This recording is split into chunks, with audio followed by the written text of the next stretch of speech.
Olá! Hoje a gente vai mergulhar na arquitetura do sistema operacional. Pensa nele como um maestro invisível, sabe? É ele que comanda absolutamente tudo o que acontece no computador a partir de um simples clique.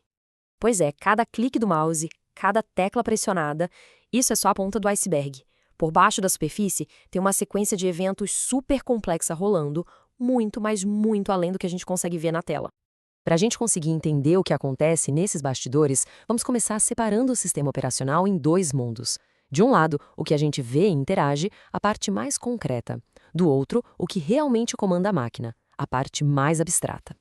Então, a nossa porta de entrada é a interface. Pode ser a interface gráfica do Windows, cheia de janelas e ícones, ou a linha de comando do Unix. Mas olha, o verdadeiro coração da máquina, o que realmente faz tudo acontecer, é o kernel.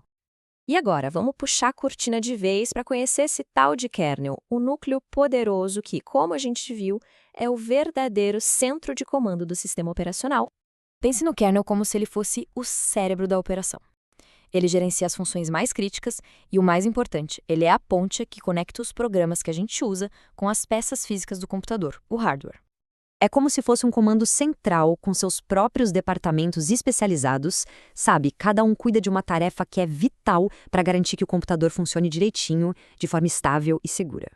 E falando em tarefas vitais, vamos ver agora um dos truques mais incríveis do kernel, a mágica que ele faz para gerenciar a memória do computador. Porque vamos combinar, quando vários programas estão abertos ao mesmo tempo, a memória que eles precisam quase sempre é maior do que a memória RAM que o computador tem. A grande questão é, como o gerenciador de memória resolve essa conta que não fecha? A solução é genial. Memória virtual. Basicamente, o sistema cria uma ilusão. Ele faz o computador acreditar que tem muito mais memória RAM do que a quantidade física que está ali instalada. E isso é um exemplo brilhante do poder da abstração na computação. Esse truque todo acontece através de um processo chamado paginação. O sistema quebra os dados em páginas e fica o tempo todo movendo essas páginas entre a memória RAM, que é super rápida, e o disco de armazenamento, que é mais lento. A ideia é trazer para a RAM só o que é essencial naquele exato momento. E o mais interessante é justamente isso aqui.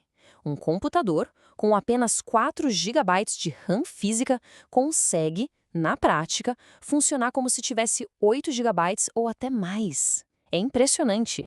Mas o trabalho do kernel não para por aí, na memória.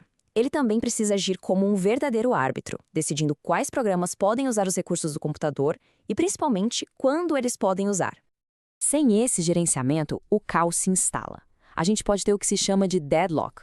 Imagina um engarrafamento digital, um beco sem saída. 2 programas ficam travados, um esperando o outro liberar um recurso de que ele precisa. Ninguém se mexe. E isso, claro, é um problema crítico que o sistema operacional precisa evitar a todo custo. E como ele evita esse caos todo? Bom, uma das técnicas mais inteligentes é o spooling. É um método para fazer com que recursos que não podem ser compartilhados, como uma impressora, por exemplo, pareçam que podem. Funciona mais ou menos assim. Ao invés de deixar um programa acessar a impressora diretamente, cada programa envia o que quer imprimir para uma espécie de fila, que é gerenciada pelo sistema. Aí o sistema vai mandando os trabalhos para a impressora, um de cada vez, na ordem.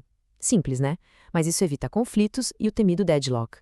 E para fechar, vamos dar uma olhada num dos papéis mais importantes do kernel, o de atuar como guardião de todo o sistema. Essa barreira de proteção é absolutamente fundamental. Ela impede que um programa com problema, ou pior, um programa mal intencionado, acesse os dados de outro programa ou até danifique o hardware. Para fazer isso, o kernel usa várias camadas de defesa. Começa lá na verificação de identidade no login e vai até o monitoramento constante das atividades, sempre procurando por qualquer sinal de invasor ou software malicioso.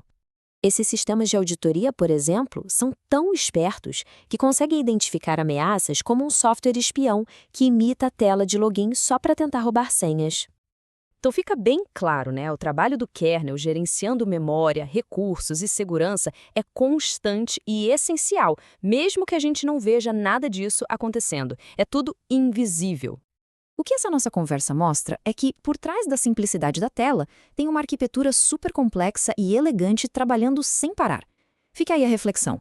Da próxima vez que alguém estiver usando o computador, qual desses maestros invisíveis vai ser notado em ação no meio da orquestra toda?